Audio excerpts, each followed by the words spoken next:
Tostinos, Tostinos, how does it go? You ever heard the Tostinos Boys song? It's great. Anyways, I'm gonna play some Phoenix Wright. As you may have surmised by the stream title and or the video before you. And if you haven't, then I can't help you. But not my problem, because I'm gonna play some Phoenix Wright. Hey, Night Slasher, my boy. Good to see ya. Good to see ya. Okay. You got a new phone? Sweet. What'd you get? As I am a huge tech nerd, I like to know these things. iPhone 6s? Nice. Was it a big upgrade from your last phone? I'm an Android guy myself, but I do not hate on Apple products.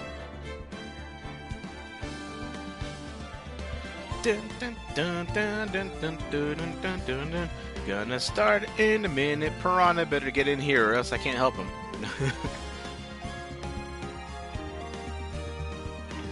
Pasting link to Shilova-kun on Facebook page.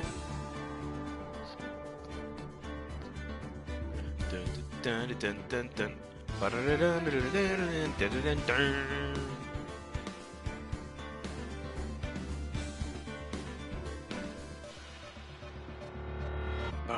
dun bum dun dun.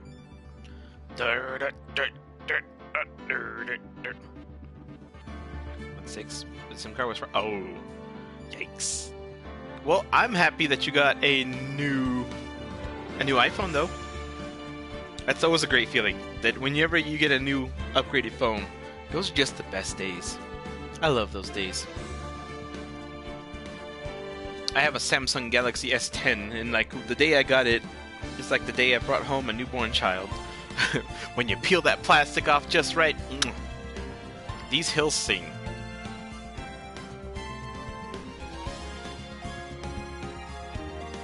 Okay. Okie dokie.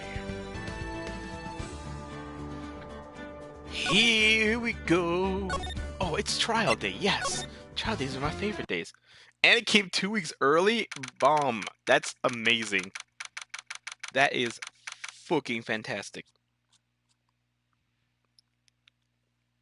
January 8th, 9:46 a.m. District Court Defendant Lobby number 1. Good morning, Mr. Wright. Good morning, Maggie. So, what do you think is going to happen today, sir? Yesterday's session didn't go so well and ended on a giant mystery. That's true. And we still haven't solved a single part of it yet. Are you okay, Nick? Huh? Oh! Yeah, of course! I saw that little flash of doubt in your eyes! No, that wasn't doubt. That was, determination! Haha, Undertale. Why don't I believe you? It's nearly time, Maggie. You better get going to the defendant's seat.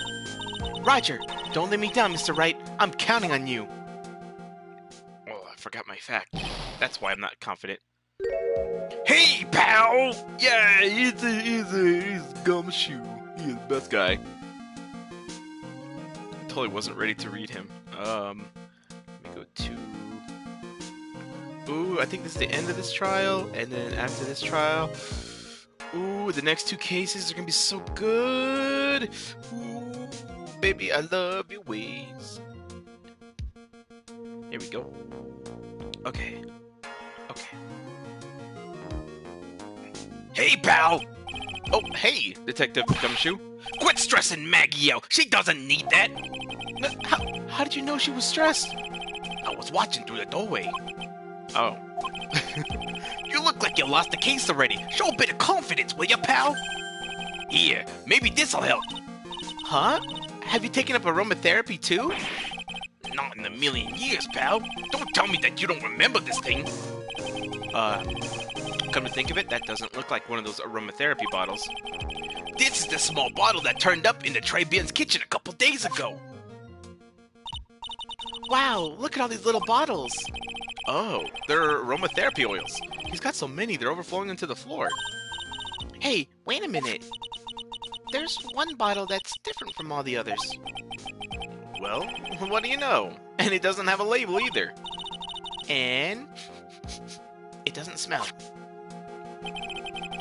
We finally got the analysis results back from the lab.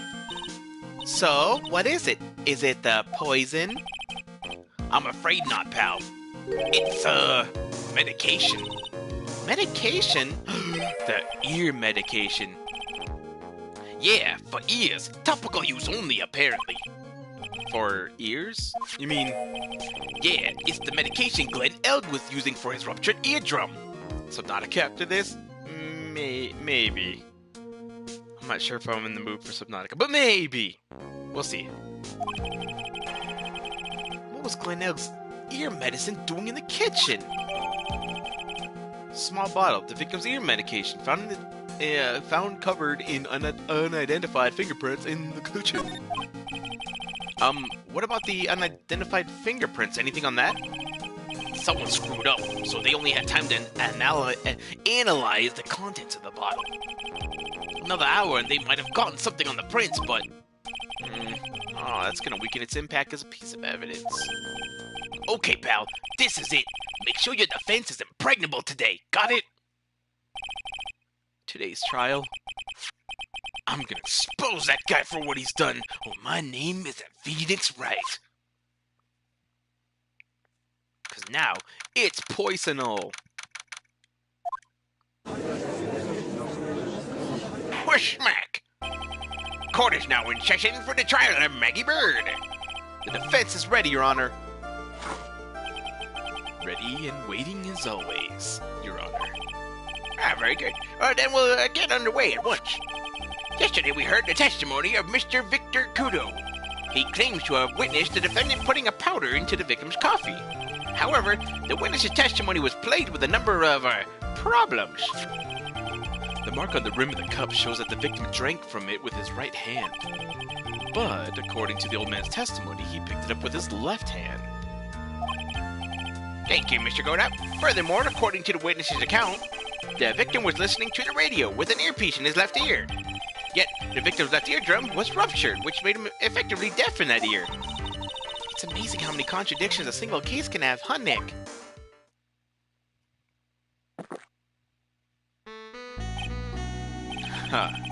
Allow me to enlighten you, Your Honor.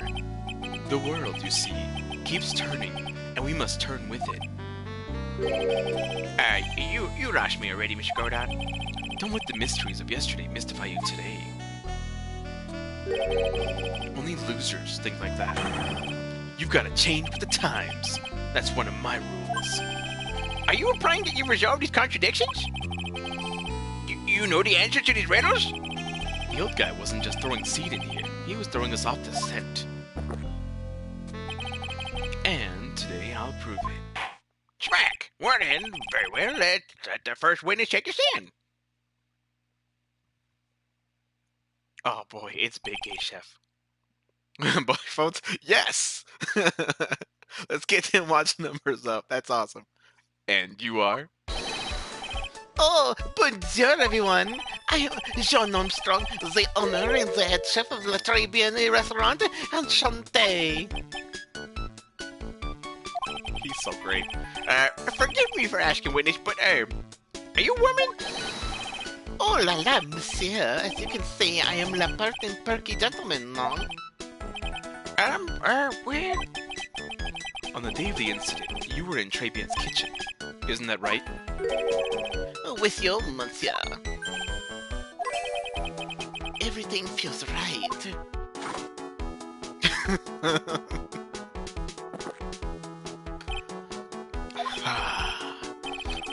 Wow, he's totally unfazed. Doesn't anything intimidate this guy? Jamak! Well, very well. Your testimony, please, witness. Please tell the court what happened that day at Trebian. We are volunteers. I'm gonna butcher all of the French. When it all happened, there were just 2 customers in our restaurant. I remember I was experimenting with some new art decos that day. Like having a large mirror between the tables, for example. Oui, perhaps that is what the old man was looking at. La coupe, la earpiece, and the glasses. He would have seen everything in reverse, no? A mirror? Oui, un grand mirror, la most enormous mirror. God, what the first? And suddenly, the mystery disappears. Like I said, the world keeps turning, so roll with it. Well, that would explain the coffee cup and the earpiece conundrum. Alright, the mirror would have made everything appear back to front. It's way too early in the morning for this to be happening to me! Smack! Now then, Mr. Wright, you may begin your cross-examination. Oh, I have ulcers. When it all happened, there were just 2 customers in my restaurant. And who were those 2 customers exactly? Mine, of course, the young man who died, and the other not-so-young man. Alright, you're referring to yesterday's witness, I presume. What about the other man Maggie says she saw at the table? Something tells me Mr. Armstrong isn't planning to disclose his existence. We need some hard evidence first before we can bring him up, don't we? I guess I'll just have to try a different approach for the time being. I remember I was experimenting with some new art decos that day. You were experimenting with Art Deco? How come I never heard about that before today? You are not familiar with the language of interior design, monsieur. Please stay on topic.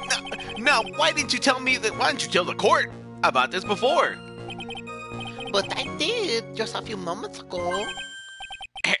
Excuse me, Mr. Armstrong. This deco you mentioned, are you referring to some sort of decoture? No, Art Deco. It's a style of design, Your Honor. He's talking about interior design. Walls, ceilings, carpets, that kind of thing. Ah, yes, of course, okay. That deco. I was trying to achieve a more feminine look for my restaurant. I was planning the most bold remodeling of la decor. Like having a large mirror between the tables. How big of a mirror are we talking about here? Both something about 4 meters wide and narrow. We about 2 meters high. Let's see, 1 meter is about 1 yard. Holy, glass in a frame, that's huge. I was intending to install it in the ceiling eventually. The ceiling? Is there a mirror in the ceiling? I don't remember. No, but I decided not to go with it in the end. What should I do? Should I ask him more about the mirror or not? Yeah, let's. If you really had such a large mirror in the restaurant, someone would have noticed it. But there's nothing about a mirror in Mr. Kudo or Maggie Bird's testimonies. But... Objection! You didn't ask, Trite. You will have only yourself to blame for such sloppy work. What? A mirror was delivered to Trey Bien the day before the incident. Really? As Mr. Armstrong testified, he was carrying out some design changes. And as it turned out, he didn't actually use the mirror in the end. This just doesn't add up. Even if a mirror was delivered to Trey Bien, it doesn't prove that it was in the restaurant on the day of the crime! If you want to doubt someone, Trite, look in the mirror. I'm sure the person looking back at you will be dubious enough. Well, so the witness yesterday had seen the victim reflected in the mirror. Oui, perhaps that is what the old man was looking at. Normally, I'd expect people to know the difference between a reflection and a real object. Normally? How does normality come into this? That's lame, Trite, even for you. Huh? Are you trying to say that if something isn't normal, it isn't possible? Is that it? Where does that leave the porky-headed lawyer and the top-knot chick over there? And the ungodly cool guy with the mask over here? Well, Trite? Oh, not the hair! I do not have a top knot! You kinda do. But except for the bald parts. There's no bald parts. Mr. Goddard's correct. A lack of normality is no basis for discounting an argument. Bien, logic as one's a day. La coupe, la earpiece, and la glasses. Everything he would have seen everything in reverse, no? Everything? He would have seen everything in reverse? Oui. Hey, Nick, we should take a second and think about what old CD said in his testimony. How did he phrase it again? The boy was wearing an earpiece on the same side of the green lens in his specs. No question. You can lock me up if I'm wrong. It was his left ear without a doubt. And then he used the same hand to pick up the cup. His left hand. Oh, was we? Nice. If he saw everything he described reflected in a mirror, then everything he said he saw on the left was actually on the right, huh? And that clears up all the problems with his testimony, I guess. Or does it? It's kind of hard to believe that everything's the fault of a mirror, but do you think old CD saw everything through a reflection? If he did, it would explain all the contradictions in his testimony. But that just makes the situation worse for Maggie. There's gotta be something in that old man's testimony. We just gotta dig deeper.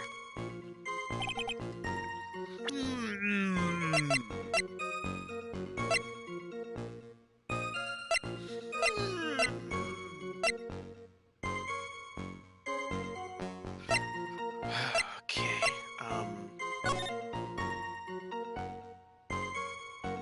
let's see. He saw it with his left. Then the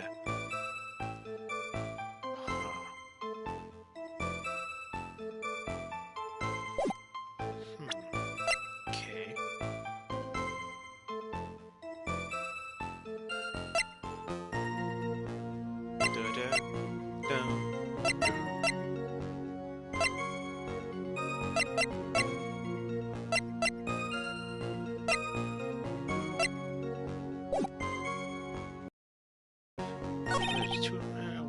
I was experimenting with a new art deco, like having a large mirror between the tables.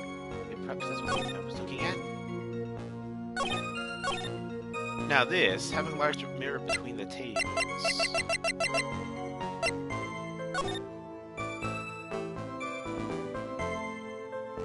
I don't see any reflections here, so I'm. That's not gonna prove anything. Maybe.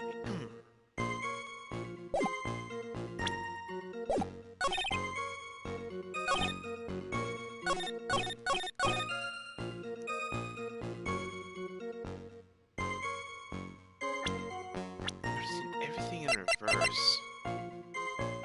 He wore an HMD over the left eye.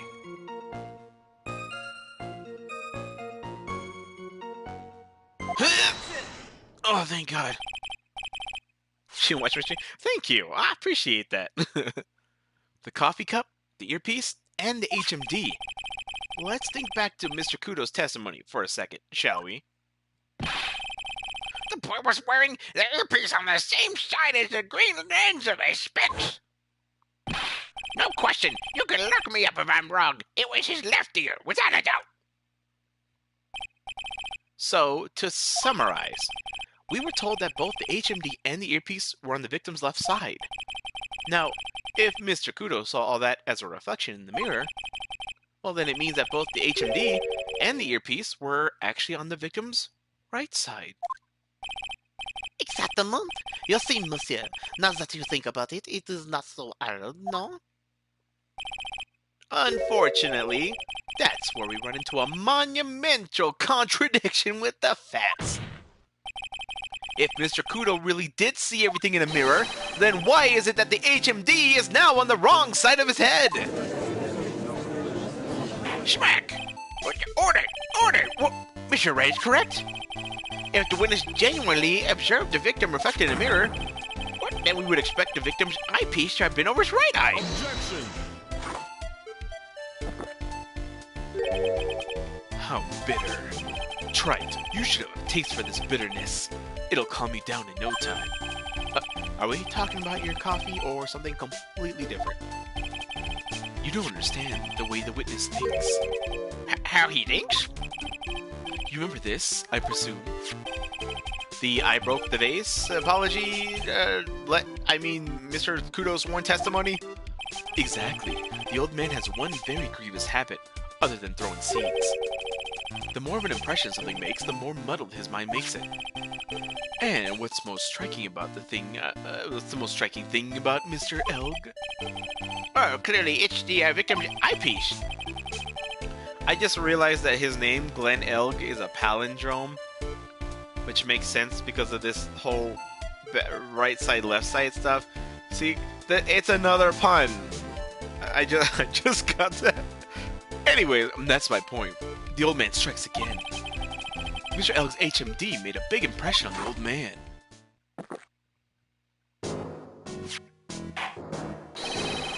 I saw the earpiece and those newfangled spectacles he was wearing. Oh yes, they were both on his left ear. Do you hear? His left ear. Well tried. That's the worst but best impression of Kudo ever. Oh, I guess I should have done him as impersonating. Wow, I really thought he was old CD for a minute there. Go, that's good. Smack! Enough! I must agree that yesterday's witness was irresponsibly rash in much of her testimony. Bad luck, Nick. Looks like the boil of a contradiction you just found is just a rash. Ew, Maya. A mirror can't be beaten by a handful of seeds, nor can it lie. So, what exactly was the old man looking at? Fill us in, Mr. Armstrong. Go on, tell the court.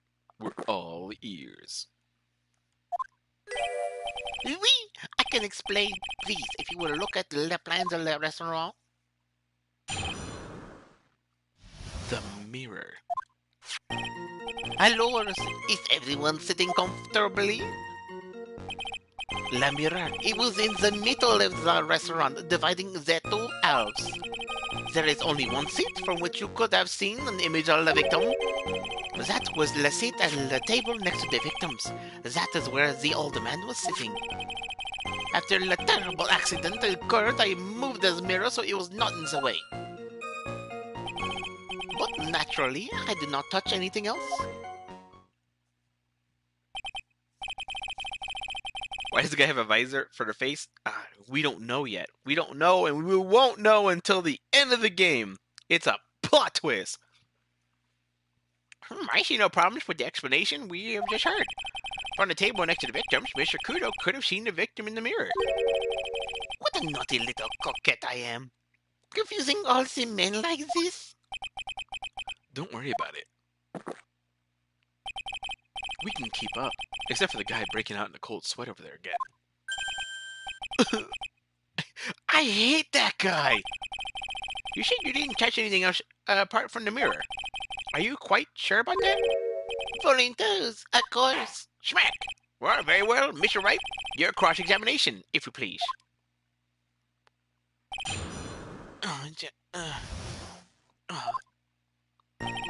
La mirror, it was in the middle of the restaurant, dividing the two halves.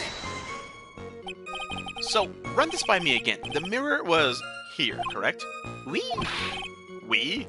Really?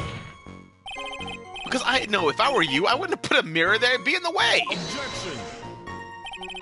Look who's talking, trite. Huh? You're obstructing my view, among other things. But this is my seat in the courtroom. Très Bien's charm is that it gives you the impression that you're the only customer. Temporarily placing a mirror in that spot would hardly be in the way. Unlike you, trite. I tell you, monsieur, la mirror was there, in the middle of the restaurant. Well, there is only one seat from which you could have seen the image of the victim. Whoops, go back. And where would that be? Oh la la, look how you lean towards me. Oh, I always attract the younger boys. Maybe I should keep you in suspense a little longer. Mr. Armstrong, tell the court what you know at once. I attract the older ones too, you know, handsome. Shall I tease you too?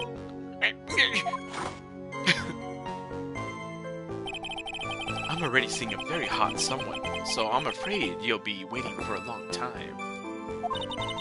I bet she has mocha cream skin and cappuccino perfume. Bien, I will tell you, there was only one seat for which you could have seen. That was last seat at the table next to the victims. That was where the old man was sitting. So, why can you only see the victim from that particular seat? My monsieur, it is obvious, non? If you look at the plant, you will understand. The victim would have been reflected in the mirror like so. If you were sitting at the table next to him, you would have seen everything, no? So that's the seat old CD was sitting in that day? When the poisoning happened, the old man was sitting at the table next to the victim? Why does that seem kind of odd? After the terrible accident occurred, I moved the mirror so it's not in the way. Did you move the mirror while Mr. Kudo was off calling the police? Oui, exactement. I carried it out of the restaurant then. You moved a huge mirror like that all by yourself? What can I say? I know how to pick things up, handsome. Oh. Conan actually laughed at something! Well, given the witness's physique, I suppose it's possible. Did you move anything else from the crime scene, Mr. Armstrong? I look like the hobbling type, no? But naturally, I did not touch anything else. Are you sure about that? I touched nothing except the mirror. Mr. Wright, is there something that the witness has said that doesn't match the crime scene? Yeah, there is. I just can't put my finger on what exactly. Huh. Suffering from a case of heartburn, Trite. Oh, I have such a thing for that. An oil with golden mirror and frankincense. And a few drops of your coffee and voila, enjoy. Focus, Phoenix. Breathe. I need to ignore these two and just find some evidence. It is pretty strange, though, isn't it? I mean, nobody mentioned anything about a really large mirror. You'd think someone would have, but Maggie didn't, and neither did old Sadie. Then the only logical explanation is that there was no mirror inside Trebien on that day. Now I've just got to prove it somehow.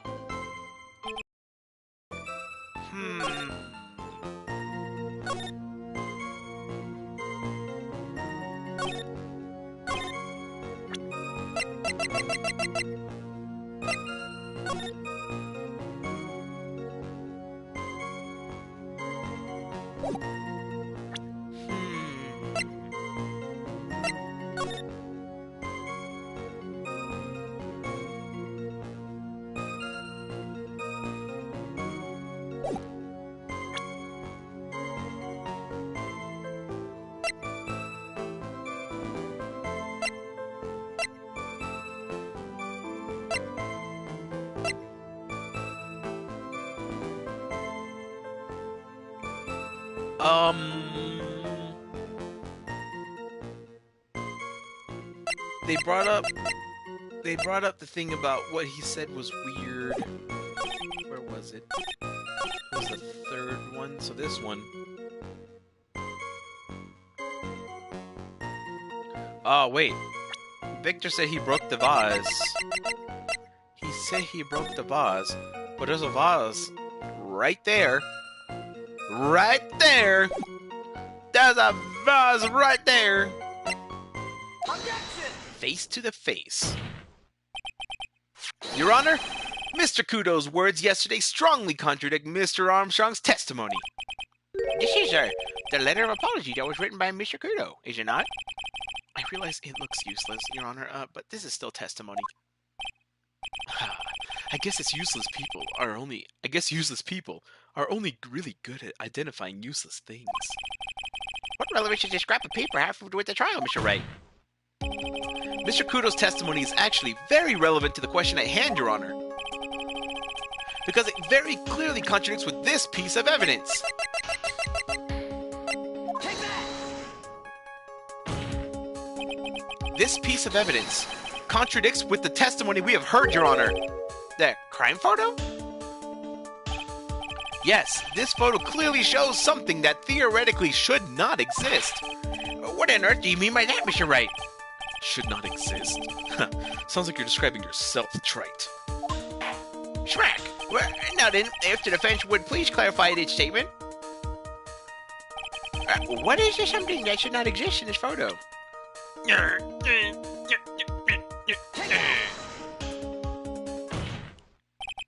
There's one thing that was clearly demonstrated by yesterday's testimony. Mr. Kudo broke the vase that was sitting on the table where he was sitting. And yet, as the court can see, there was an unbroken vase on the table next to the victim. I'm going to keep switching between vase and vase. Why? Because Mr. Kudo was not, in fact, sitting at the table next to the victim at all. Objection. Don't be an idiot, Wright. That's impossible.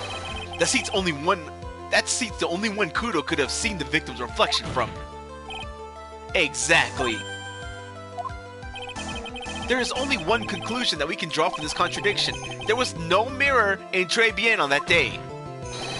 Your testimony, Mr. Armstrong, is an elaborate lie. Mon Dieu! Objection. Don't try to confuse the court, Wright. Obviously, the witness cleaned up the vase while the police were taking their time getting to the crime scene. Unfortunately, Mr. Godot, that doesn't quite work for me. Mr. Armstrong testified already to the court. To the contrary, in his own words, I did not touch anything else except the mirror.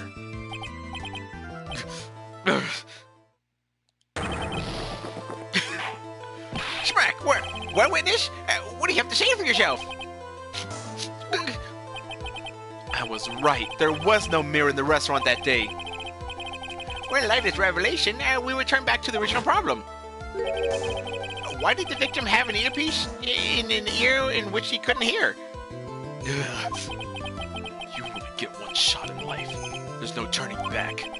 If you want to claim that the mirror wasn't there, Wright, then this problem is all yours. How do you explain what the old man saw? If I can answer this, then I'll be that much closer to the truth. I can feel it! Are you gonna be okay? Can you really solve this contradiction, Nick? There's more than just this one contradiction, Maya. What do you mean? Remember what Maggie told us? There was another man at the victim's table, and there was a sample CD on the victim's table. It all flies in the face of Mr. Kudo's testimony. And I think I know the reason why nothing in this case is adding up. Smack! Well, Mr. Wright, let's hear your answer. Yes, Your Honor. The reason behind all the contradictions in Mr. Kudo's testimony is simple. He made a mistake. The ear doctor made a mistake. The victim was a phony. The victim was a phony? No. Yeah, wait. Wait a minute. Wait a minute. Victim was a phony.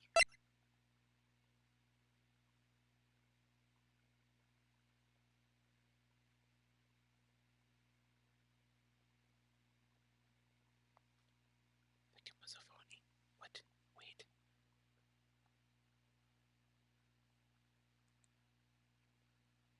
Could it be?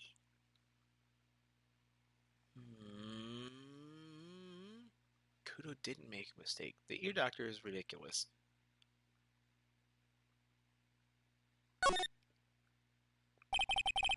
This case is riddled with contradictions. Yet, there is one very simple answer that clears them all up. And what is that? The incident Mr. Kudo witnessed and the incident the victim experienced were two completely different events. What? Yes, the victim that Mr. Kudo saw wasn't Glenn Elg at all. It was an imposter, a phony pretending to be Mr. Elg. Obviously, unlike the victim, there was nothing wrong with the imposter's left eardrum. That's how he ended up wearing the earpiece in his left ear by mistake.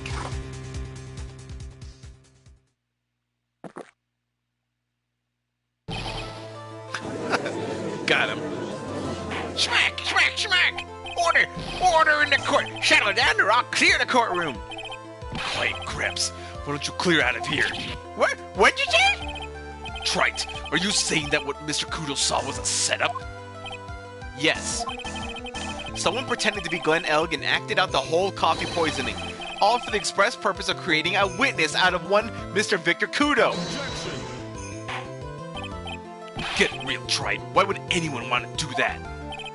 Isn't it obvious? The thing that Mr. Kudo was most insistent about in his testimony was...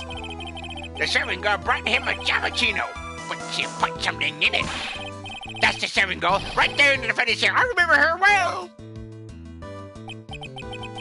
It's so hard to believe, but... There was one, and only one reason to show Mr. Kudo this fake poisoning. To show Maggie Bird in the act of poisoning the coffee. Objection! Are you insinuating that the waitress in the old man's story was a fake as well? It's true that there were no other customers in the restaurant at the time, but... It's also true that the chef was there. He would have noticed what was happening. What? That's right. Well, witness? If the restaurant really was a scene of such theatrics, you would have known about it, correct? Oh la la, oh, this is most difficult for me. No, it's quite simple. All you have to do is testify. You are under oath, after all. Was there, in fact, a phony at Très Bien that day? The defense demands that Mr. Armstrong tell the whole truth about what happened. Smack! The defense request for additional testimony is accepted. You will accurately explain in detail the events in the restaurant that day. Oui. When they start arguing, it's like I'm arguing with myself, and it just kills my voice. La victim, Monsieur L, came to my restaurant alone. I remember the old man arrived not long after him. There were no other customers. When he got word that he won the lottery, when he won the lottery, Mon El became very excited. It was approximately 5 minutes later that the poisoning incident occurred. No, there was no time for a phony to do the acting. Just so we're clear, there was no mirror in the restaurant after all. Je vous demande pardon. Excuse, forgive me, Your Honor. I lied because I wanted this mess to be cleared up quickly. What you have just done is commit perjury, Mr. Armstrong. I will decide how to punish you later. Oui. Smack! For now, we will hear your cross-examination. Mr. Wright, if you please. He took that perjury charge a bit too well. But I'm guessing he'll be in more serious trouble after this cross-examination.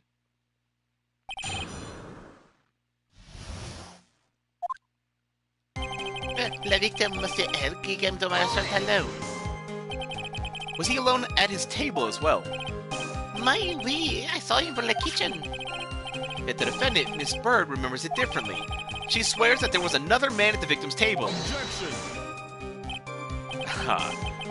Unfortunately for you, Trite, yesterday's witness also testified that the victim was alone. You know, seeing you squirm like that reminds me of a certain coffee's bittersweet bite. What kind of coffee has he been drinking? It's not coffee, it's love. It's love that's bittersweet. Hearing Maya say that makes her seem wise all of a sudden.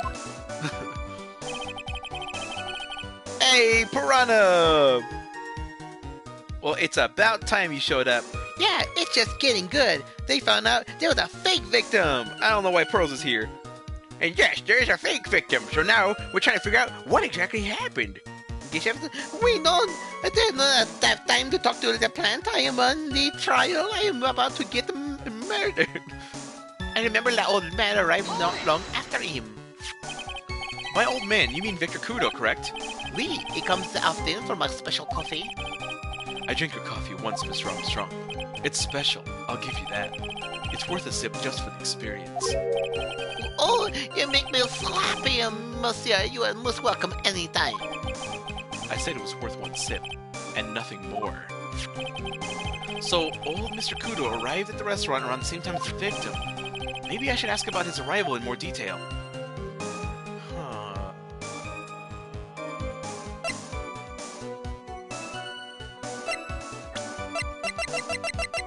Does the time matter?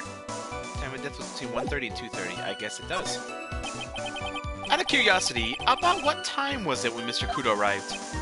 Oh, no, I cannot remember, monsieur.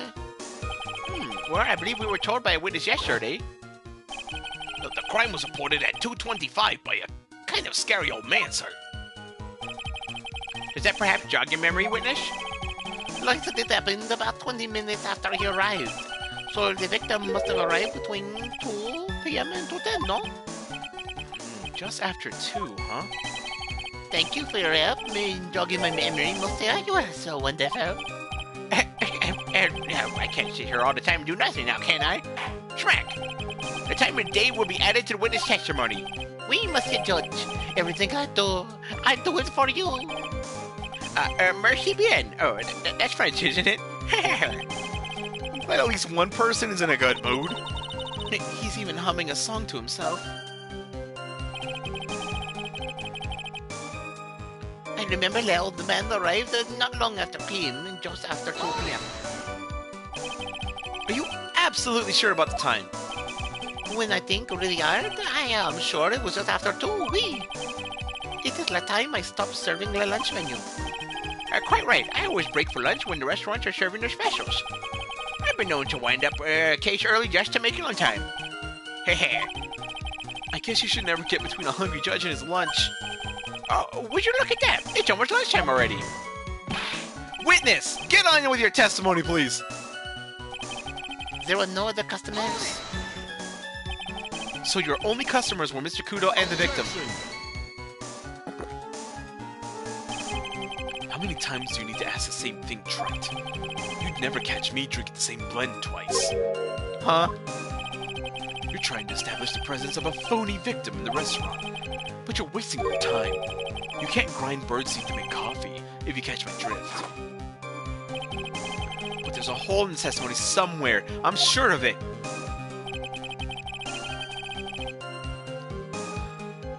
Hang on. Big brain time.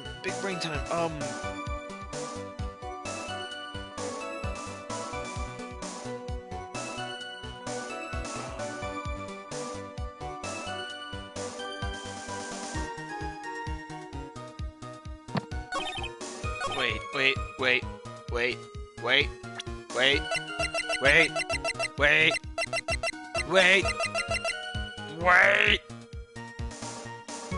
Nope. You're wrong.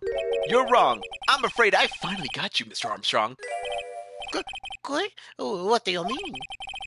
At the time in question, the victim was listening to the radio with his earpiece.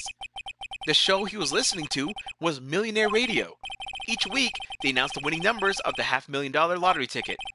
Oui, that must be the show Mon El was listening to. I can't see any problem with the testimony, Mr. Wright. I wonder.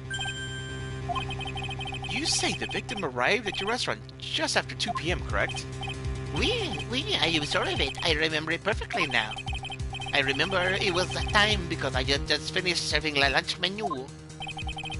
Get to the point, Wright, if you have one. That show is broadcast live at 1:30 p.m., and it claims to be the most thrilling 10 minutes of your life. It's on the air at 1:30? Now, supposedly, the victim made some noise when it was announced that he won.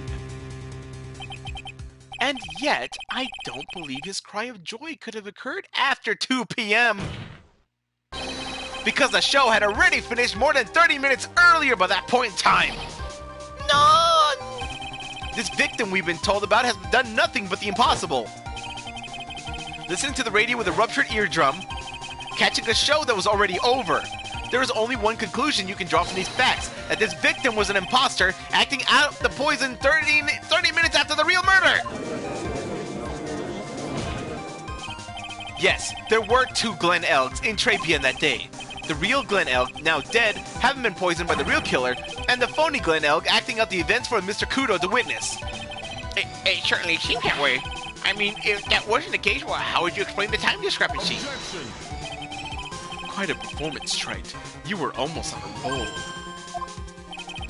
But sadly, you lack the rock-hard foundation of rhythm to build your song. What is this music theory 101? Let's recap.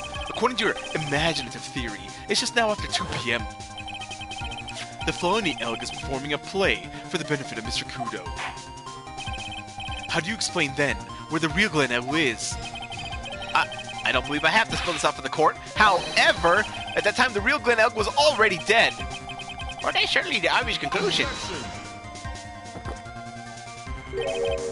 Thank you, Trite. That's exactly what I was hoping you would say.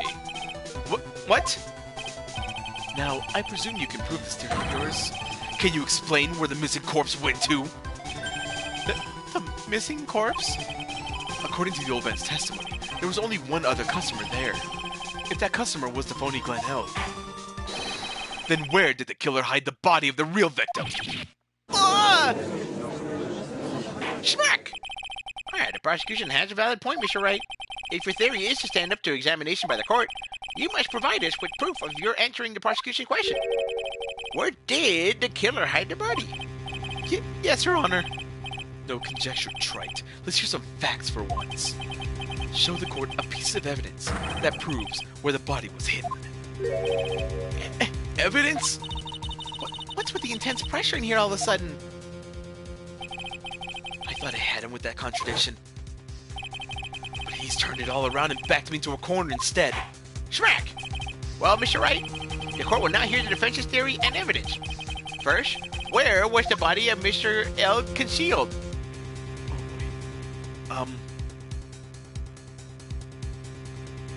It wasn't outside. It was inside. It would have had to have been too dangerous to take the body outside. Obviously, the body must have been hidden somewhere inside Trapian. Interesting. But where could a body have been hidden inside the restaurant? Perhaps you would care to show the court on these plans, Mr. Wright. Yes, Your Honor. Oh my God, was it in... Oh my God. It was in the kitchen, wasn't it? The body was hidden here. I see. Nice supposition. But the real question is, can you back it up? Where's the evidence that proves the body was hidden in that location? The ear medicine! The ear medicine! We found it in the kitchen!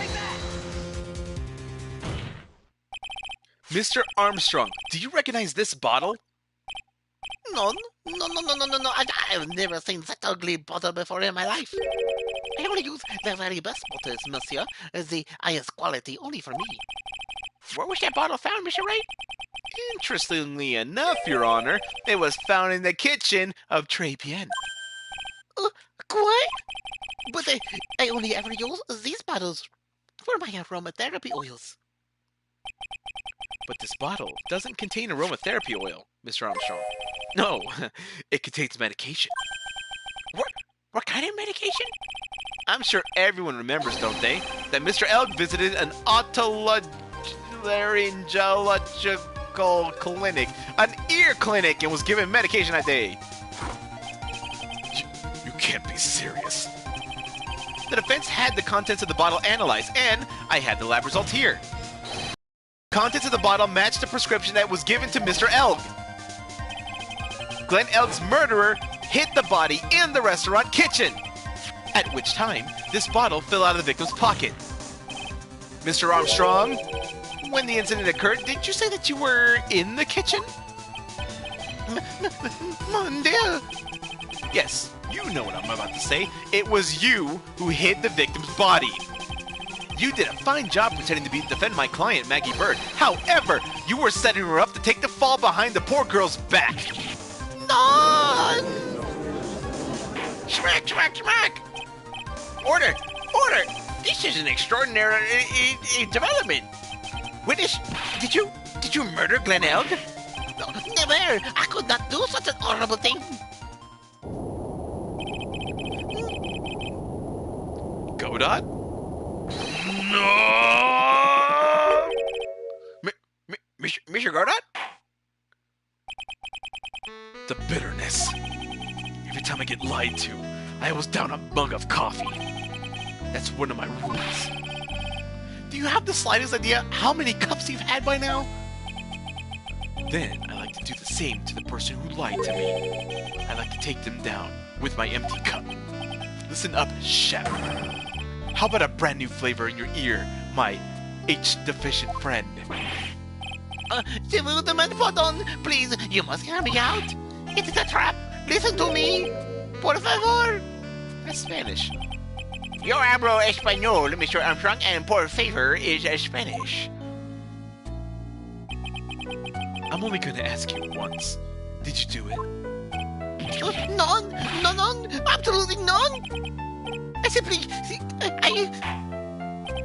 Let's hear it. You've got one shot, right, Gramps? Witness, the court will permit you the chance to make one final statement. If you lie under oath again, Mr. Godot's coffee mug awaits you. As does my gavel. it is clear. What do they always say in the movies? I've got a bad feeling about this. Smack. Very well. Begin your final testimony, Mr. Armstrong. Phoenix, maybe me and Maya should go?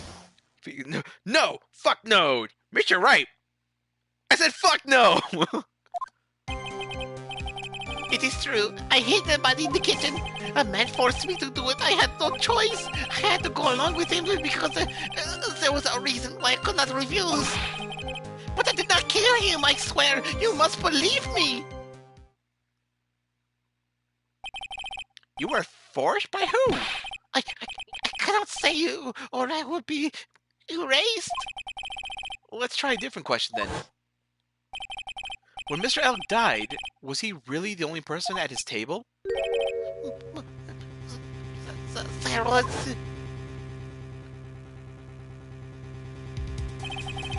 There was another man.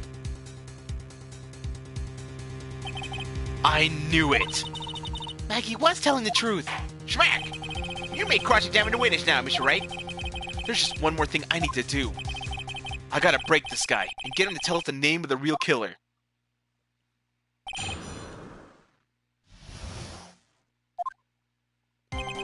It is true. I hid the body in the kitchen. Did you carry the body by yourself? I carried him, and I carried Maggie too. Maggie too? When she saw the victim collapse, she fainted. I could not leave her there. But why did you hide the bodies? A man forced me to do it. I had no choice. What man? Who was he? None, I cannot say. I fear for my life. He's really scared. They just have to put the words in his mouth, Nick. Yeah, you're right. If he won't tell me, I'll tell him. But why would you go along with this man?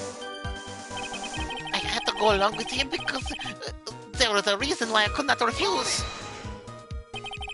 And what reason would that be, Mr. Armstrong? You know, monsieur. Yes? Surely you cannot expect a young maiden to talk about such an embarrassment. A maiden? You're a bit too old to get away with that. And a bit too male. I can't finish cross-examination without establishing his reason. So, I'll just have to prove it with evidence. But that did not kill him. I swear, you must believe me. Okay, I'm not sure if I need to throw Mr. Tagger into this. But maybe the loan contract though. You had no choice. Because you owe a debt. You have a $500,000 debt, don't you?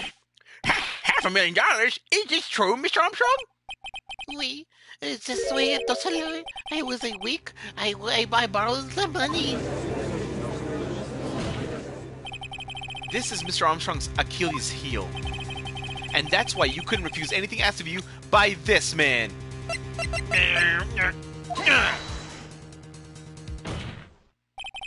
A $500,000 loan from a black market loan shark. And you had no way of paying it back, did you? That's why you were forced to do anything this man told you. Oui, it is as you say. Mr. Armstrong! The tiger. He told me that he was going to use my restaurant for a business rendezvous. On the day in question, he was meeting the victim to demand that he repay his loan.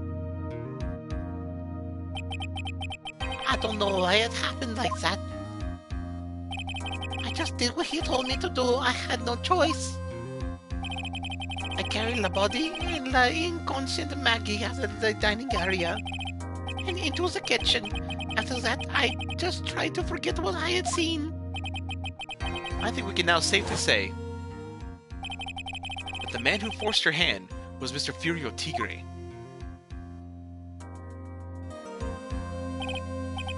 Well, I do have one further question for you, Mr. Armstrong.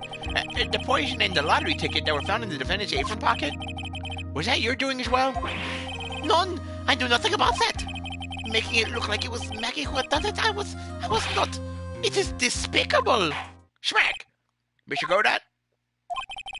You were summoned as Furio Tigre as a witness. I doubt that can be arranged today, so we'll adjourn for now. Proceedings will continue tomorrow.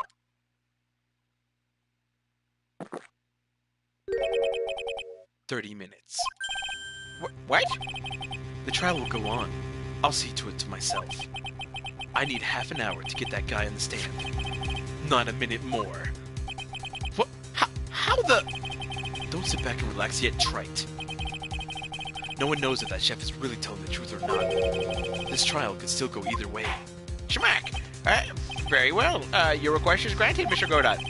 We will resume once Mr. Tigre is ready to take the stand. Until then, court is adjourned for a 30-minute recess.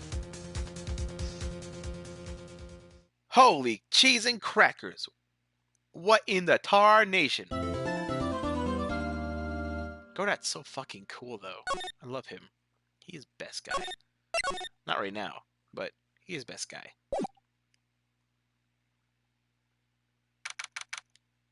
January 8th, 1:21 p.m. So we're finally gonna get to see the tiger on the stand. We've almost got this case won now, Nick. I wish I could agree. Huh? When I cross-examined Mr. Armstrong just now, he said he was just doing what the tiger told him to do. But Godot picked up on it, remember? He pointed out that without proof, we don't know if what he testified is the truth. You mean, you think Mr. Armstrong was lying? I don't know. But if that's the line the prosecution takes, we could be in big trouble. I get the feeling that we don't have the case-making evidence we're gonna need. Hey, pal! Oh, Detective Gumshoe! What are you so jumpy about, Detective? Your hair's standing on end. Hey, that's the pot calling the kettle black, little Miss Topknot! It's not a top knot! Never mind about the hair. Just calm down, alright? I can't stand still when I don't have a job to do. I get all kind of wound up. Gah! No kidding. You gotta have something you need me to do, pal. Anything. Well, Hey, I'm gonna take a jog back to the precinct. I could get some prints analyzed for you if you got an hour. an hour? The trial will have reconvened by then. But, Nick, we still don't have a really decisive piece of evidence, right? True, and without some kind of trump card to pull out of the bag, we're really stuck. You said you could get some fingerprint analysis done in an hour. You bet. In that case, would you mind checking the prints on this for me? Take that! If you're gonna back to the station anyway, could you find out whose prints are on these? Oh, hey, that's a small bottle I gave back to you this morning, right? Yeah, I think it's time we solve the last mystery of who the prints on it belong to. Sure thing, pal. Actually, it's been gnawing at me too. Small bottle given to Detective Gumshoe. Okay, I'll get this off to the lab right away. Just make sure you don't lose the case before I get back. He is best guy. You best guy. This is pretty much the final showdown, I guess. It's time to separate the phonies from the real guys. The phonies from the balonies. I don't know. Schmack! Court will now reconvene. Now that I've had my lunch, Mr. Godot, did you find this Furio Tigre? I even tamed them for you. It was a 3-cup job, no problem. Tamed him? The guy's name may be Furio Tigre, but come on! He's pretty lively. Be careful, he still bites. Schmack! Well, very well. Please show Mr. Tigre to the stand.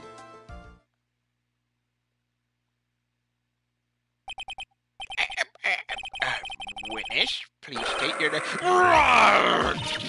What? Don't hide under the table, Maya, unless there's room for me down there too. I'm a winner. What you say to me? Nothing. I didn't say nothing, honest. Who could have guessed that fear would have induced a bad Brooklyn accent in the judge? I got business to take care of, you hear? You hear me? So who the hell called me into this hole? Was it you, Spiky? No, of course not. It was the judge. Your Honor? Oh dear, I seem to have dropped my pen. Oh, where on earth is it? Don't mind me, just carry on with the proceedings as normal.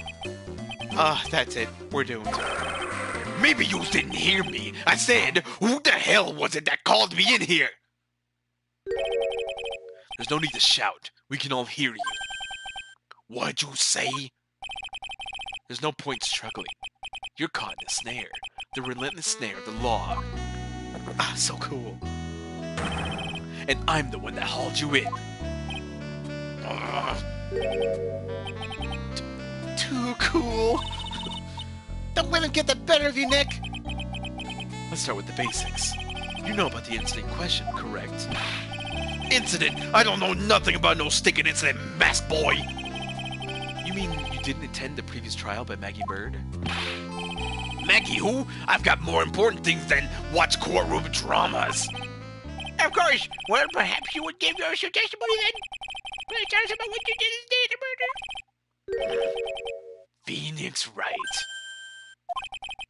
You's the one who set this up, didn't you? You's gonna regret the day you ruffled the tiger's fur. You hear what I'm saying? Oh, maybe I should have brought a diaper with me today. Get a grip, Nick.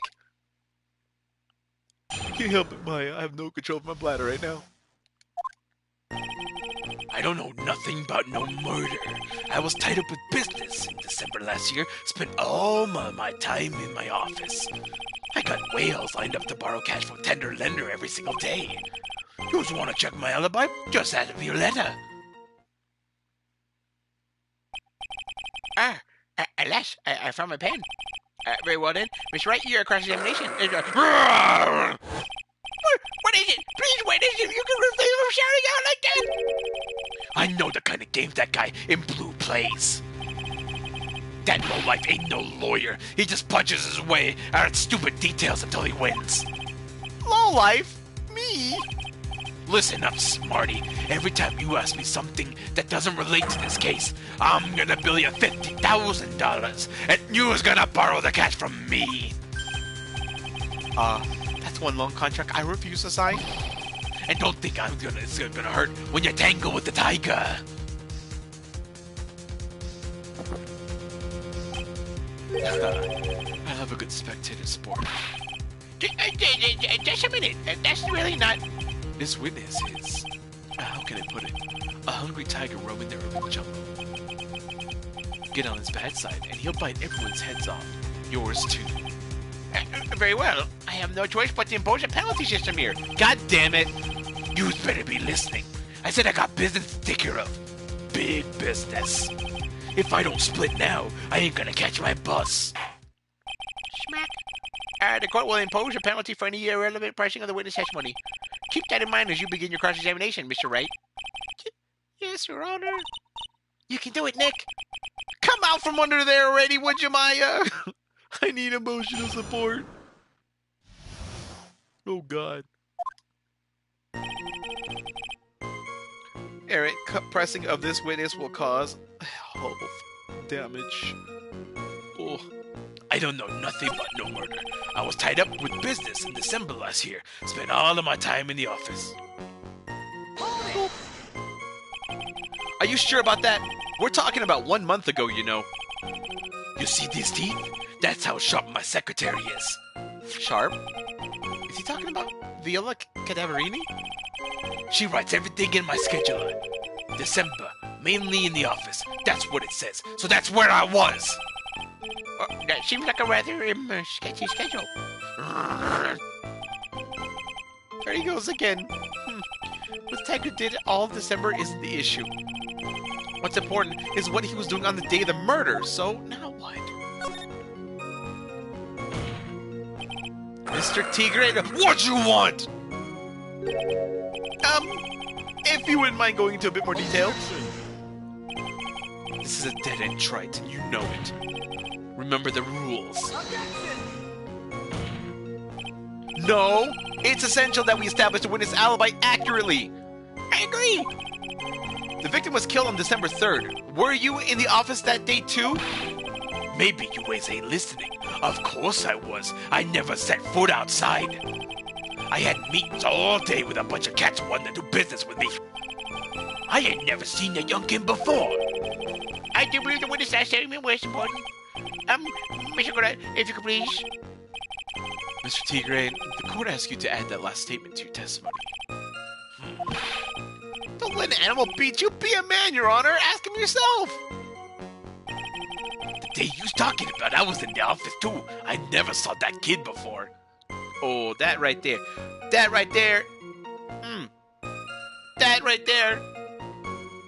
Oh, you so lying. I'm gonna bust you right in the face. Mr. Tigre, you claim you didn't know Mr. Glen Elg, but it appears that Mr. Elg knew you. What?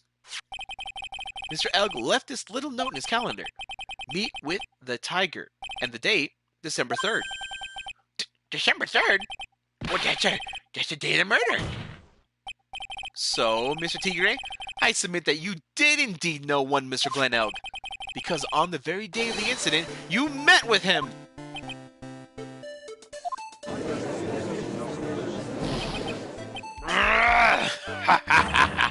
Not bad. You's actually not too bad. Sorry? I was just messing with yous to see how good you were. Did you hear that, Nick? He said you're not bad. That's one compliment I could do without. Plus, he's lying through his teeth. Witness, please remember that you're under oath. Lies will not be tolerated. You's calling me a liar? Is that what you're doing? So you're saying that you claim to have never seen that kid before is the truth? I said I'm dead serious. Yours better believe that's the truth. Huh. Then I'd say that gives me time to enjoy another cup of pure black magic. That is, while you testify to the court again, Mr. Tigre. Oh, yes, would you mind indulging the court witness? He never actually met the victim? That's gotta be a lie right there. It's time I nail this guy. That face, though. I ain't no liar. I never met Glen Elg. There was some lame guy with that name, though, who wanted to borrow cash from me. I set up a meeting with the guy at my office, Tender Lender. I waited around for him, but he ain't never shown. I ain't never been to that trade bin joint just here. I see. Oh, that all seems perfectly logical. You had arranged to meet with the victim, but he didn't show up. I've heard it's pretty hard to keep appointments when you're dead. Very well. You may begin your cross-examination, Mr. Wright. Yes, Your Honor. Didn't I tell you I got a big deal going down today? I ain't gonna make my bus now. I'm gonna have to take the express train. That bill's going straight to you, right? Oh, this piece of shit. Oh, this guy. Oh. I ain't no liar. I never met no Glen Elg. Okay. He's gonna punish me if...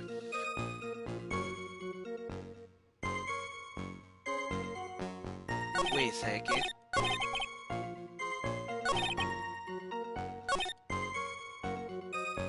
Right here. Well then, why did we find a book of matches at Tender Lender? Mr. Tigre, is there something you'd like to tell the court about these matches? Matches? What you's talking about? We found them in your office at Tender Lender. They're from that restaurant. Well, if you've really never been to Travian before, then what was a book of the restaurant's matches doing on your desk? You've been snooping around in my stuff now too, wise guy? What are you, my ball and chain? Ain't no broad controlling me. Smack! Ordered! Ordered! Well, witness, I think it's time that you started telling us the truth, don't you? Sorry, I'm terribly sorry, forgive me! I ain't no pussycat. I don't go back on what I said. But, okay, I was at the joint that day. What? But listen good, alright? I might have been there, but I still never met that kid. Well, well. Looks like an order just came in for another testimony.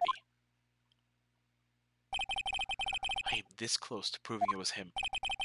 He did meet Glenn out that day, and he did put poison in the coffee. He must have.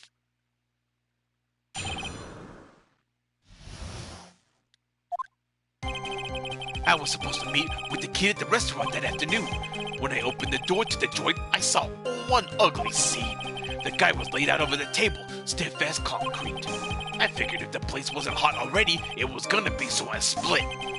I heard the cops' sirens on my way out, and I went straight back to my office. I see.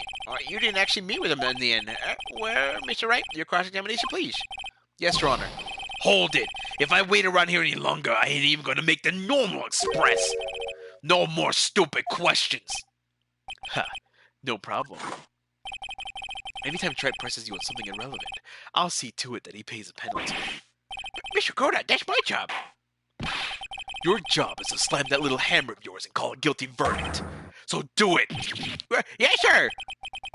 The Special Express ain't cheap, right? Just so you know, so you're paying. Oh, man, doesn't the rule of law mean anything around here?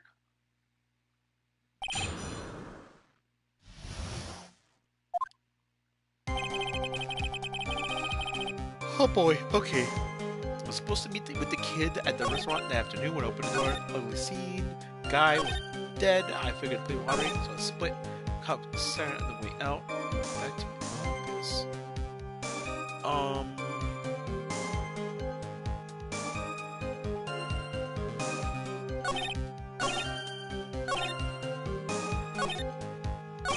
Wait, when you opened the door to the joint, you saw one ugly scene. You can't see the table from. No, the counter. The counter's there. You can't do that. You can't do it. You're fucking lying.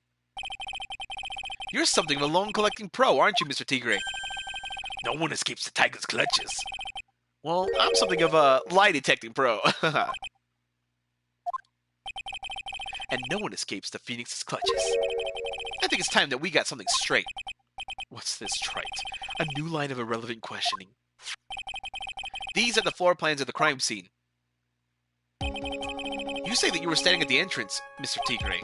Well, from there, your field of vision would have covered an area something like this. Well, indeed, the witness would have had a clear view of the victim's seat. Isn't that what I just said? I saw the back of the kid's head. Unfortunately for you, that is not possible. If the court would think back, you'll remember that between each of the tables is a tall partition. Well, that's true. Now, look at the plans again. The truth is painfully obvious. From the entrance, the field of vision of any customer walking in ends here.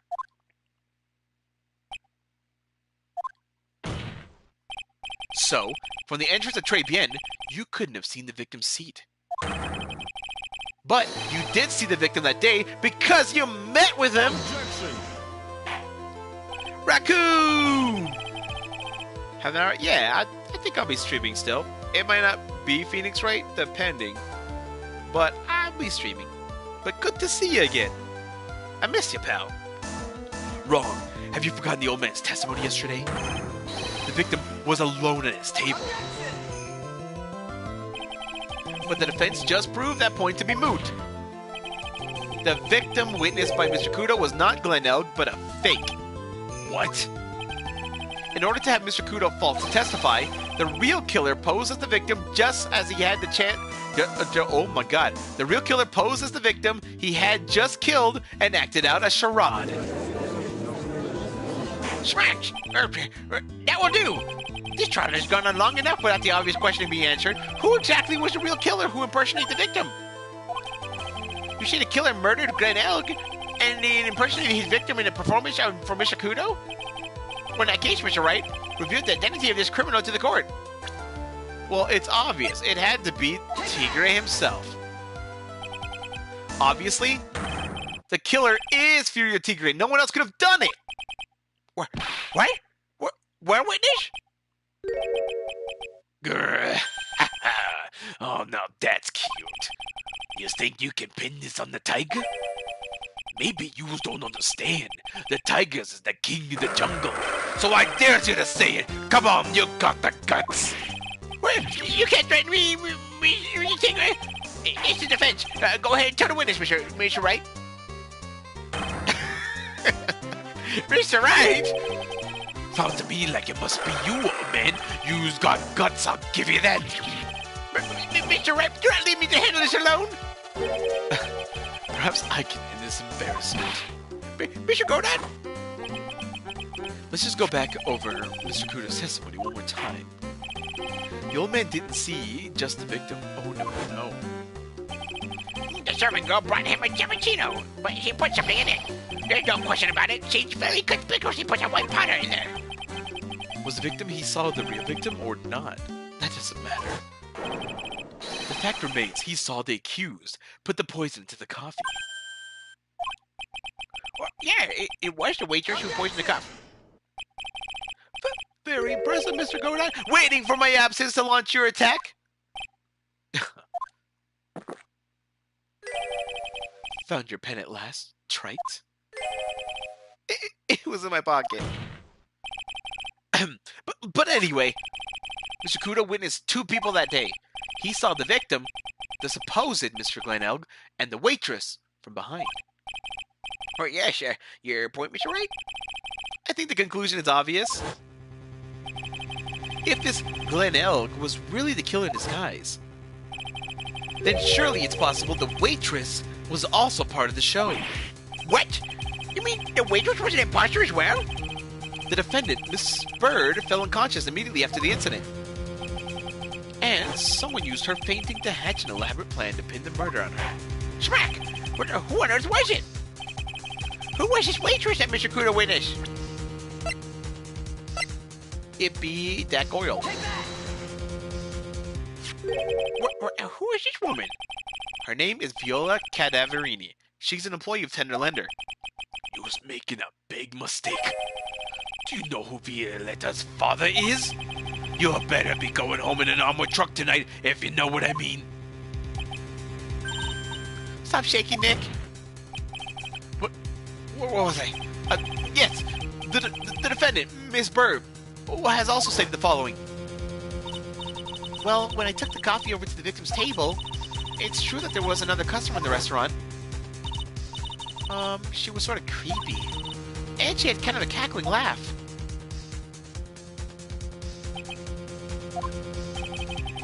There are just too many contradictions in this case. The second man at the victim's table, who nobody but Miss Bird seems to have seen. The earpiece worn by the victim in his left ear when that eardrum was ruptured. And the radio show he was supposedly listening to half an hour after it was over. There is only one logical explanation that clears up all of these contradictions. The whole incident took place twice. Once for real, and once for show. And Mr. Furia Tigre, the only person who could have committed the crime, is you!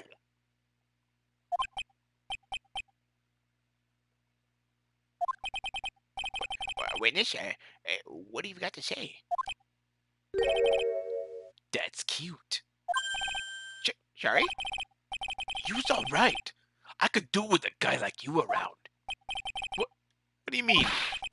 Okay, I'm in on this game. I'm gonna have to charter a jet to get to my meeting now, but I'm gonna give yous one more thing to think about before I go. Something to think about? Yous got it all wrapped up nice, alright?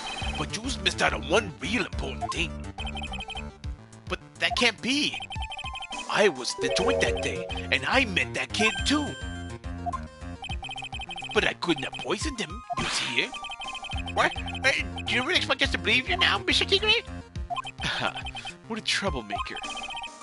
Troublemaker? Looks like we're gonna need another one for the road.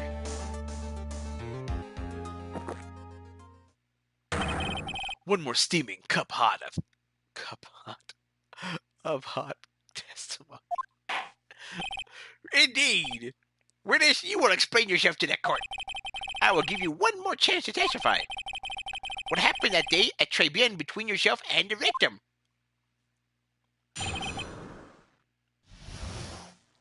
ties to the victim. Yeah, I loaned Elg cash about $100,000. That day, he was due to have a little chat. The kid had hit his pay date, see? His payback date, see? So anyway, he tells me that he's got no way to pay up. I'm about to flatten the guy when he starts screaming. Yes, I won $500 million. He got lucky, you know, real lucky.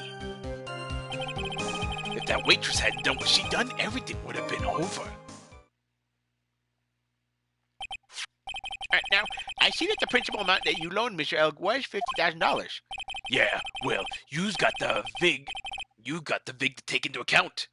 You got the VIG to take into account? Interest builds up fast, you know. That's faster than fast. $100,000 is twice the principal. And the repayment deadline was December 3rd, the day of the incident in question. Yeah, he was one lucky kid. He got that $500,000 just in time. So I ain't have no reason to kill the kid. And if I ain't got no motive, you ain't got no case. His motive? He has to have one. But what is it?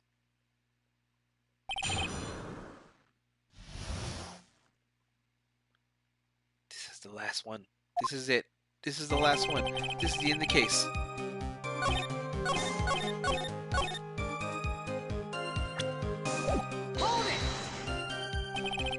The waitress, you mean? The girl with the glasses into the fitness chair. Who else could I mean? If she hadn't gotten away, things would have been bada bing, bada boom, over and done with. Maybe I should push this. Ask how things would have been. What do you mean things would have been over and done with? Are yous all there or what? I'm talking about the cash. I was there to get my $100,000 back. That's all. I'm a businessman. It was all coming together before that waitress got in the way. As far as I can tell from the witness testimony, other than recouping his loan, Mr. Tinker had no motive for killing the victim. Smack! Witness, you will amend your testimony to reflect what you just said. The tiger's motive, huh?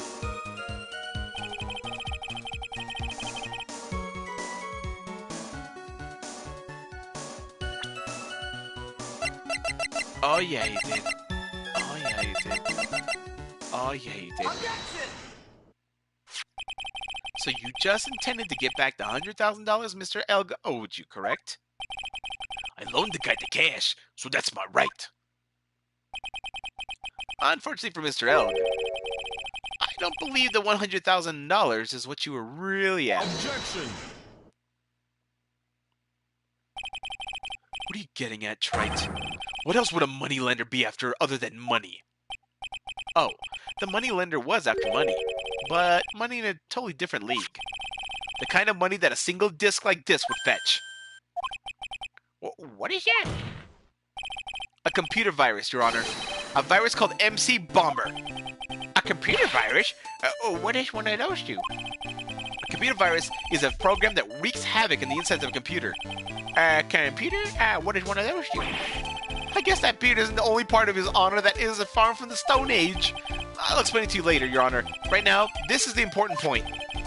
A virus like MC Bomber would be worth several $1 million in the black market. Several $1 million? Lending money with no hope of ever seeing repayment would normally be bad for business. But in this case, the very fact that Glenn Elg had no way to repay the money was crucial. What? Glenn Elg was a programmer, a highly skilled programmer. That skill was the collateral Mr. Elg put up in order to borrow the money.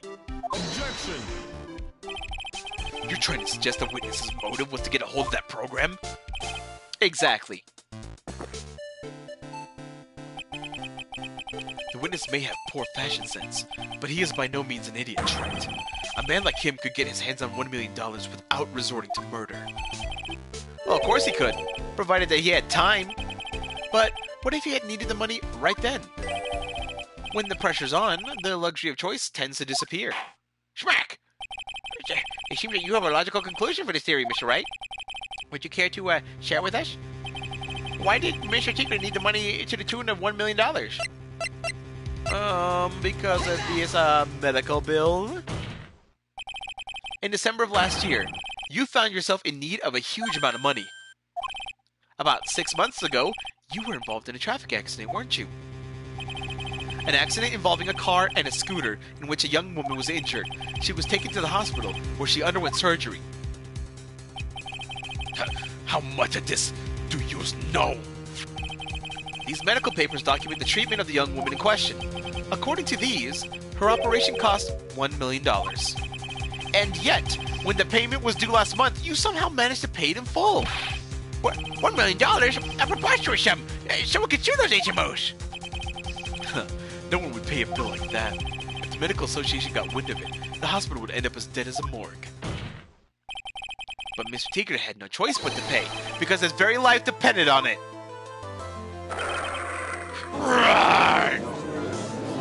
Smack! Order! You say his life depended on it, Mr. Wright? Indeed it did, simply because the injured woman was none other than Viola Cadaverini. Did you say Cadaverini? Bruto Cadaverini, mob boss in charge of all the underworld activities in the city, and doting grandfather to his precious Violetta, also known as Viola Cadaverini. Your life was in danger unless you paid compensation to the boss, correct? It makes sense! You were desperate to acquire the $1 million the Bruto Cadaverini demanded of you. So desperate, in fact, that you decided to sacrifice Glen Elg's life to pay your debt. Smack! On the day of the murder, Mr. Tigre's sole intention was to get his hands on this CD. Glen Elg had no way of paying back the $100,000, and Mr. Tigre knew it. But then a miracle happened.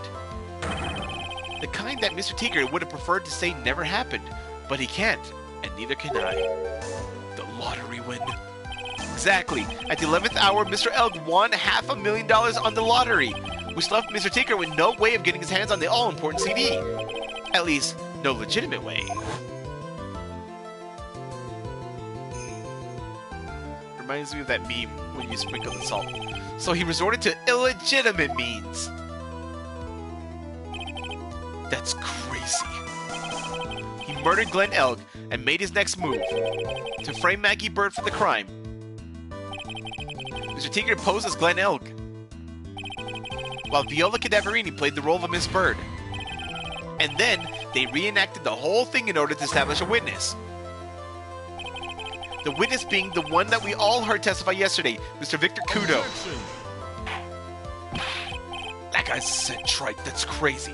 No one can pull off a stunt like that. For starters, there's no way the chef would have been kept in the dark about it. Mr. Armstrong was in on it from the very beginning. Have you forgotten already, Mr. Godot? Mr. Armstrong owed the witness money too, $500,000 in fact. He had no choice but to go along with Mr. Tigre's plan. Smack! Oh my god, order! Silence or I will clear the... Oh, you's put on a good show, Spiky. If yous want to stay alive in the loan shark business, you gotta be careful. You think I dressed up like that kid, created a witness, and framed someone. If I did something crazy like that, I'd leave a trail as bright as my shirt. And I ain't dumb enough to do something sloppy like that. I agree. You do? But despite your appearance, you are very careful. That's why you took one more precaution. One more trick to make sure that Miss Bird had no way out. What? Another one, Mr. Wright? Interesting. Why didn't you fill us all in, trite? What was this trick you say Mr. Tigre performed To frame the accused. Oh my god. I've been waiting for this for so long.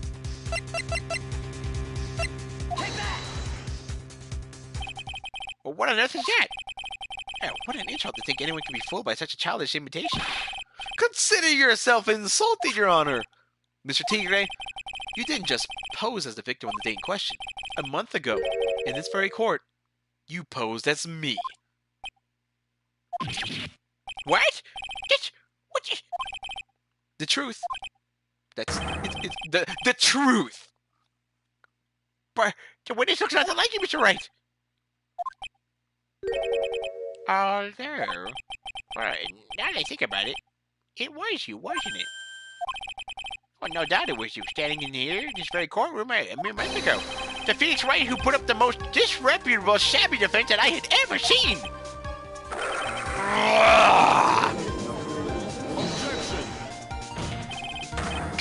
fat Gramps.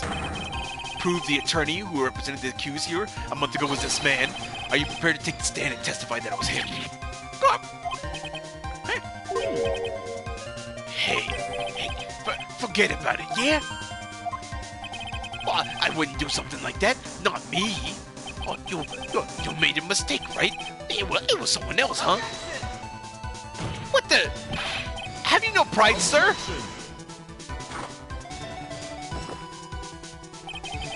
This isn't a matter of pride. In case you didn't know, Wright, here in court we deal with people's lives.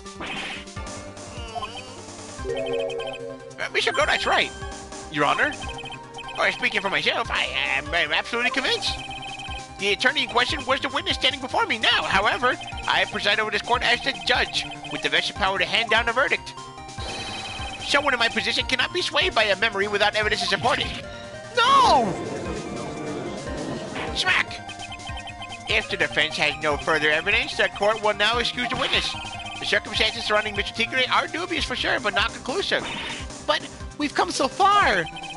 You say he impersonated Glenn Elg, you say he impersonated you. But none of that adds up to a murder charge. You don't have a shred of evidence that the witness poisoned the victim's coffee.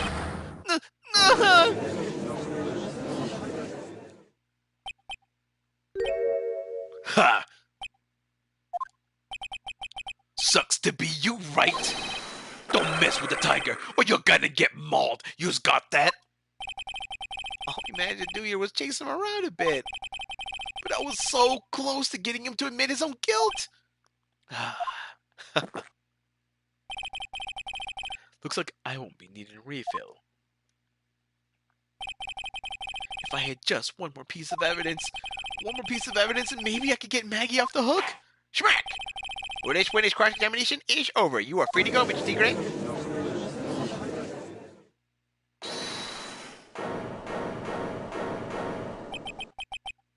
Your Honor, sir!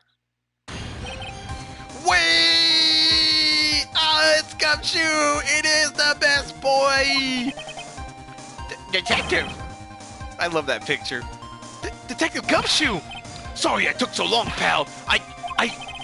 I staked everything on this. My badge, the woinks. So here it is. My heart's counting on this too. What is it, Detective? Isn't it obvious, pal? It's the final decisive piece of evidence. What?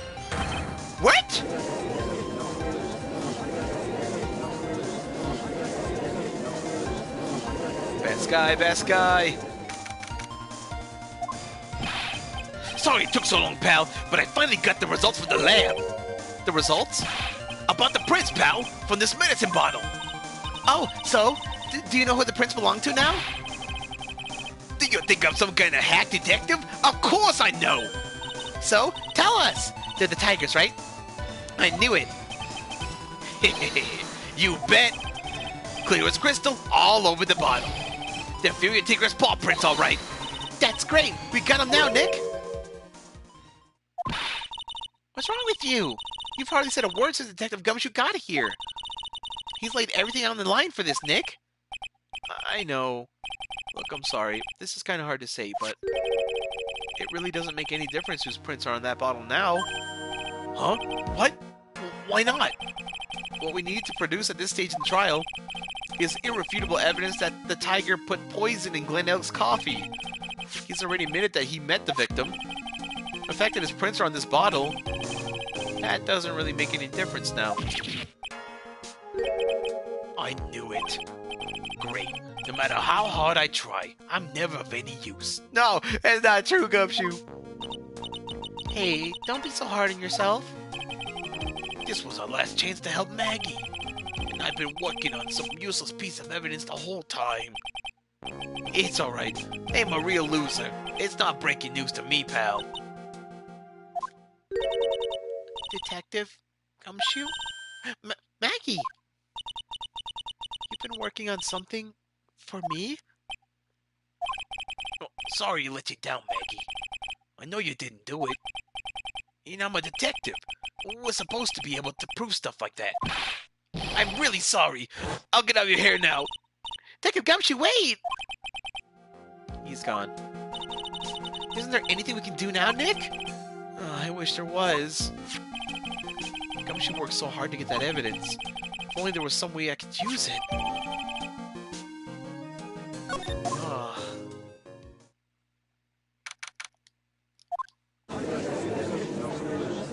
Smack! Well, Mr. Wright, Yes, Your Honor? I granted you a recess so you can prepare the sites of evidence you've discovered. Yes. Don't keep us all in suspense, Wright. Show us. Naturally. We can assume it's evidence that will actually stand up in court, can't we? Think Phoenix? Don't let Gumshoe's hard work go to waste. How much more of my time you's gonna waste? I ain't been to no court before, but you's lawyers sure know how to blow things out of proportion. Smack! Or, no doubt, given the nature of the evidence, it will speak for itself. Nevertheless, you will talk us through it, Mr. Wright. Well, I know I can't prove anything new with this evidence. I'm really backed into a corner here, but maybe if he thinks he's got me beat, he'll let his guard down a bit. Well, don't keep us waiting longer, Mr. Wright. Present this final decisive piece of evidence to the court. Nope.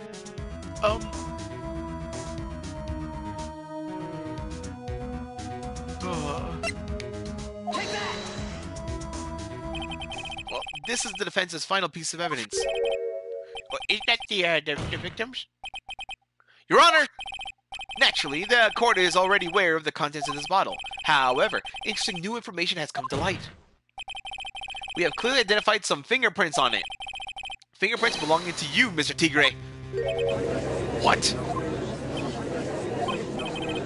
But Mr. Wright, what conclusion are you hoping to draw from this new information? Everyone in here knows what the bottle contains, except one man. One person in this courtroom should theoretically be in the dark.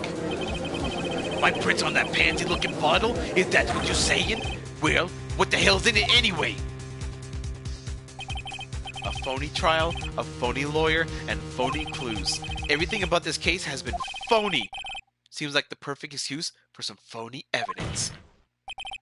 Mr. Tigre, this is the decisive piece of evidence that will prove your guilt. Why? Because it contains... I could say the victim's ear medicine, but I think it contains potassium cyanide. This bottle contains potassium cyanide. Potassium cyanide? The poison used to murder Mr. L, Your Honor. The victim's killer used this very bottle. And on this bottle, Mr. Tigre, we found your fingerprints. Well, how do you explain that? Ha ha ha ha! You'd make a good clown, you know that? What? Yous ain't never gonna get this to stick. You're just making me laugh now. You think a cheap bluff like that's gonna fool the tiger? A bluff? I can see straight through you, Phoenix Wright. That ain't the bottle with the cyanide in it. No. This is the bottle we found traces of the poison in. Don't mess with that tiger or you's gonna get ripped to shreds. The cyanide bottle was brown and it was made of glass. That cheap piece of trash don't look nothing like it. Oh, it's beautiful. Godot's like, fuck.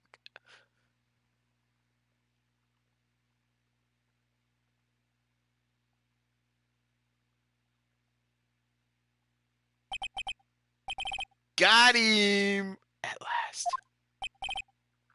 What? Why has everyone got quiet? I said that bottle. Is this the bottle you're referring to? Yeah, that's it. That's the bottle with the cyanide. But you ain't gonna find my prints on that bottle. Don't let that cozy-looking suit fool you, people. That lawyer's just playing games. Tell him, Mr. Prosecutor, tell that guy where to go. You still haven't figured it out? Don't you realize what you just said? What I said? Well, what did I just say? You were summoned to the court for the first time earlier today. If you really had nothing to do with the murder, you shouldn't have known about all the little details. For instance, you shouldn't have known about what kind of bottle the potassium cyanide was in. But just now, you slipped up in front of every single person in this courtroom. You described the exact bottle used by the killer to hold the poison. You don't know who's you's messing with. I'm the tiger. I control millions of dollars on the black market. You think I'm just gonna let some dumped-up suit get the better of me? Sure, the last piece of evidence was phony. But that's just what you deserve. The phony trial with a phony lawyer. It was all played out by you, the biggest phony of all.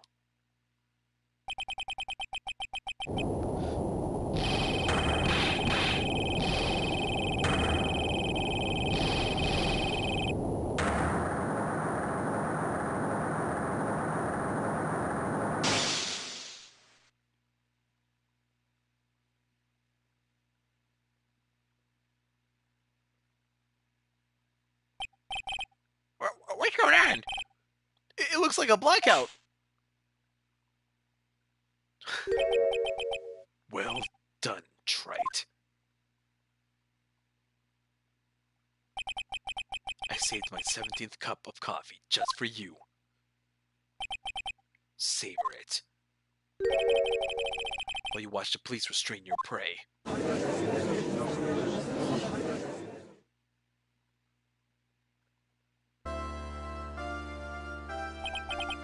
Mr. Wright, you caught a tiger by his toe, but if this one hollers, he won't be let go. Now then, how are things going on with Mr. Tigre, Mr. Godot? He's being arrested on suspicion of murder of Glenn Elk, Your Honor. Fortunately for us, we managed to rectify a very grave error. Miss Bird was found guilty in the absence of a genuine defense attorney. Yes, she was. And the absence of genuine evidence. But the tiger made one mistake. Indeed. He nearly got away with everything, but if it wasn't for one slip of the tongue, Fio Tigre is truly a frightening criminal. The truly frightening one is that defense attorney over there. Godot? Smack! Well, I am now in a position to deliver my verdict. This court finds defendant, Maggie Bird, not guilty. Yeah, we did it! Smack! That is all. This court is adjourned.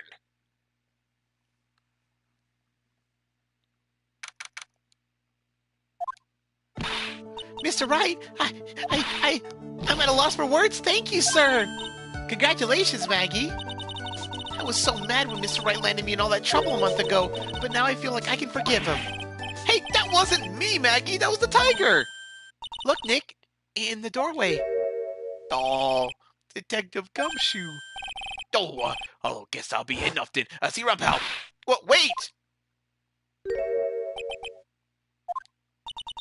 Detective Gumshoe. Oh, yeah. Congratulations, Maggie. Thanks. Oh, I shipped them so hard. I shipped these two so hard. I knew you were innocent all along. Why didn't you say that in your testimony then? Huh? Oh, well, I was, well, I guess I'll be heading off then. See you around. Wait up, detective! He's right off. Maggie, why are you being so hard on him? He busted his butt for you. It's thanks to him that we got the medication bottle. That wasn't even of any use. But it's only because Mr. Wright used it so cleverly. Detective Gumshoe was just running around in circles. Poor guy. Looks like she still isn't ready to forgive him. Can't you put in a good word for him, Nick? Yeah, Maya's right. I should help Gumshoe out. It's clear he needs it. Maggie. You know, Detective Gumshoe's really been worried about you through all of this. I wanted to believe that, sir. But on that first day of the trial, he practically gave the judge a free pass to lock me up. He didn't have any choice, Maggie. He's a detective. He has to report the facts. He doubted me. That's why. He thought I might have done it. I gotta prove to her that Gumshoe really cares about her. I know. I'll give her a little present to celebrate her freedom. Aw, there you go. The lunchbox. Here you are. A present to celebrate your freedom. That's a present from Detective Gumshoe, made with a ton of love. He said you lost weight, and he was worried about you. Detective Gumshoe? I actually really like weenies, you know. Did you guys just hear that? I'm pretty hungry myself, you know. Yeah, the trial dragged on a bit today, didn't it? Um, is it okay if I eat this now? Yes. Oh, this is oh my god. So, how is it, Maggie? It's it's really good.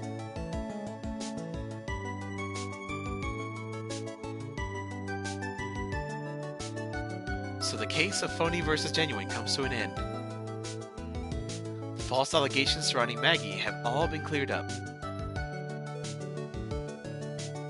And who knows? Maybe a whole new chapter of her life is about to start.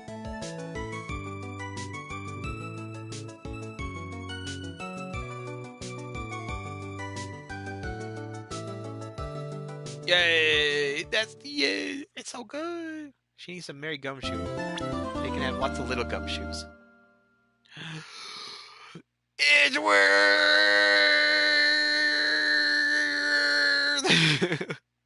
It that boy! Turnabout beginnings. This is gonna start. Oh boy, this case and the next case are gonna start some. They're gonna start some shit about the entire series, and they're so good. And it's the best cases in the game in the series. It's so good. But I'm hungry, so I'm gonna end the stream here. I know. This is like the worst part to end because Edgeworth's right there. But I gotta eat, and I'll be back with another stream here in a bit. So I'll thank you guys for joining me for some more lawyering, and I'll see you in the next stream.